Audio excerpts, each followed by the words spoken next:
Hey guys, welcome back to my channel. Today I'm going to be sharing with you the TTC tips that you've never heard of. Now, if you're like me, you've never heard of them, but I don't know. Maybe you have heard of them. Definitely let me know down in the comments below as we go through this list. I gathered all of these TTC tips actually from my Ovia app. I use the Ovia Fertility app to track my period and my cycle. And I started reading through their tips and I was like, oh, I've actually never heard of these before. These were ones that seemed a little more uncommon and rare to me. So I wanted to share them with you. I will link Ovia down below if you want to check out their website or check out their app. And let's jump into it. The first tip actually has to do with soy. So apparently a moderate amount of soy in your diet is healthy, but some studies indicate that eating too much soy when you are trying to conceive can actually inhibit pregnancy.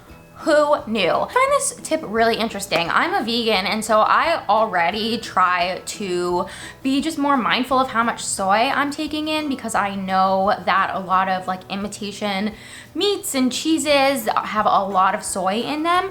I don't know, it might be something to keep an eye out for, something to bring up to your doctor as well if you're worried that you are consuming too much soy and that it's messing with your estrogen levels or other hormone levels. So yeah, I thought that was interesting. Wanted to share that one with you. Next one is about poor sleep. And we all know that like pretty much go down the list, tick, tick, tick, everything suffers when you're not getting a good night's sleep. Your ability to conceive can be impacted by a lack of a good night's sleep. So it's really important when you're trying to conceive to get that good night's sleep. And I don't know, for some reason this one, although it sounds really like common sense, wasn't one that I knew of when we were trying to conceive, although at that time we didn't have any kids and it was like we were trying to conceive our first baby, so like we were definitely getting good sleep. This is a good one to keep in mind after you've had your first baby and you know how little sleep you do get.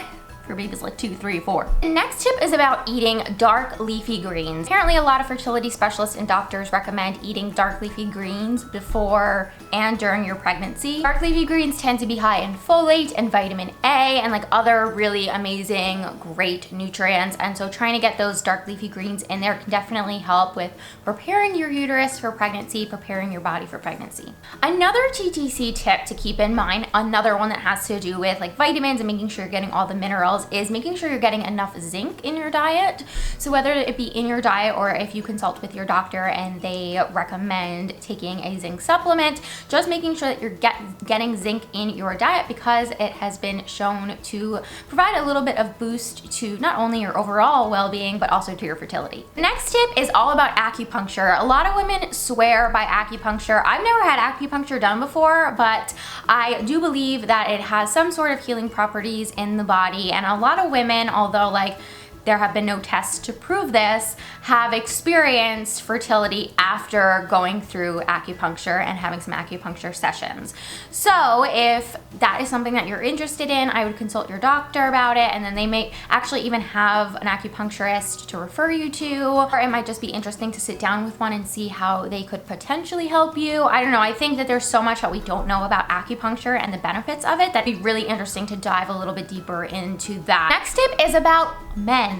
So I feel like so much of the pressure gets put on women during the whole like TTC period, but this one has to do with men.